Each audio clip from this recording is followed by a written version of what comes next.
இடமுருக்கு அவல் பொறி அஞ்சரை பெட்டி நிகழ்ச்சியை பார்த்து கொண்டிருக்கக்கூடிய அனைத்து நேயர்களுக்கும் வணக்கம். இன்றைக்கு ஆரோக்கியமான உணவு பகுதியில நம்ம என்ன கத்துக்க போறோம் தெரியுமா உங்களுக்கு? ஷாஹி குஷ் பன்னீர். ஷாஹி குஷ் பன்னீர்னா பன்னீரால செய்யக்கூடிய ஒரு சைட் டிஷ். ஓகே, அதுக்கு தேவையான பொருட்கள் என்னங்கிறத முதல்ல நம்ம தெரிஞ்சுக்கலாம்.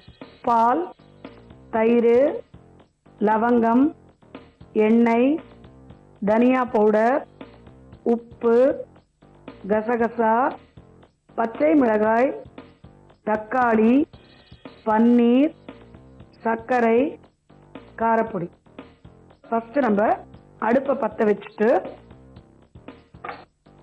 அதில் இந்த கடாயை போட்டுடணும். அதாவது கடாயை வச்சுட்டு 2 டீஸ்பூன் எண்ணெயை விட்டுருக்கோம். அதுக்குள்ளே இந்த பக்கம் அடுப்பை பற்ற வச்சுட்டு கொஞ்சமாக பாலை விட்டு அதில் இந்த கசகசாவை போடணும். கசகசா 1 ஸ்பூன் போட்டுக்கோங்க. பால் கொஞ்சம் ஒரு 2-3 டீஸ்பூன். அந்த கசகசா சேர்ந்து கொதிக்கிற அளவுக்கு இருந்தால் போதும். ஓகே, அதுக்குள்ளே இந்த பக்கம் அடுப்பில் எண்ணெய் வச்சுருக்கோம்.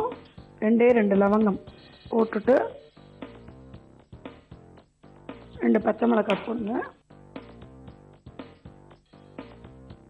இப்போ இந்த பக்கம் பாலில் கசகசா நல்லா கொதிக்கிறது, 2 சேர்ந்து கொஞ்ச நேரம் சிம்மில் இருக்கட்டும். நம்ம டொமேட்டோவை போட்டு நல்லா பியூரி மாதிரி பண்ணிக்கணும்.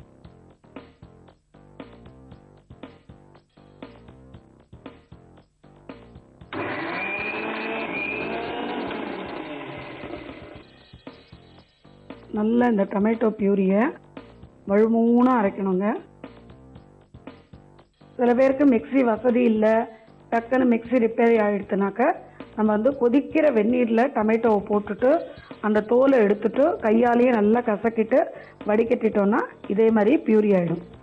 ஓகே, இந்த டொமேட்டோ பியூரியை அடுப்பில் வச்சுருக்கோம்.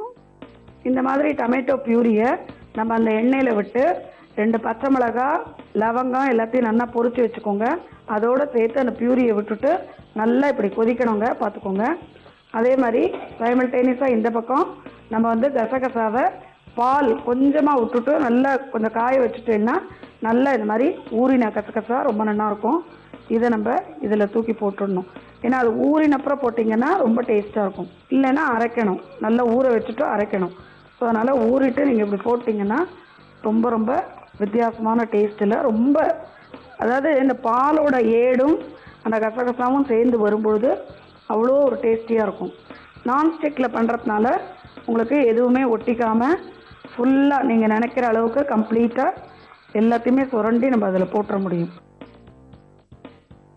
இப்போது கொஞ்சம் லேசாக தனியா பவுடர் போட்டுக்கோங்க, கொஞ்சமாக சால்ட், இதுக்கு தேவையான அளவு சால்ட் போட்டால் போதும்.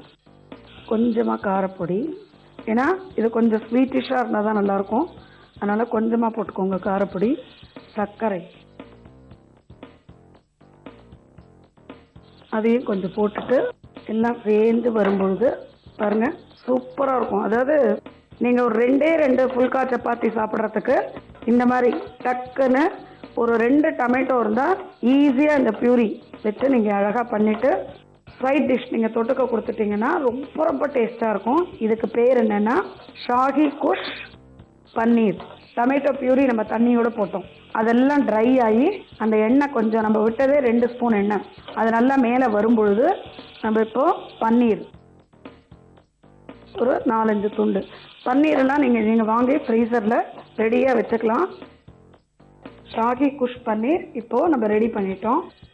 இதை சர்விங் பவுலில் நம்ம எடுத்து போட்டுடணும்.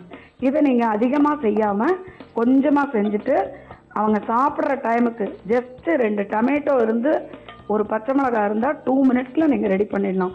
ஓகே, இப்போ ஃபைனலாக நம்ம இதுக்கு மேலே ஒரே ஒரு துளி கட்டி தயிர் எடுத்து இப்படி வச்சுட்டிங்கன்னா ஹோட்டல்லலாம் நமக்கு எப்படி சர்வ் பண்ணுறாங்களோ அதே மாதிரி பார்க்குறதுக்கு ரொம்ப ரொம்ப அழகாக ருச்சியாக இருக்கும்.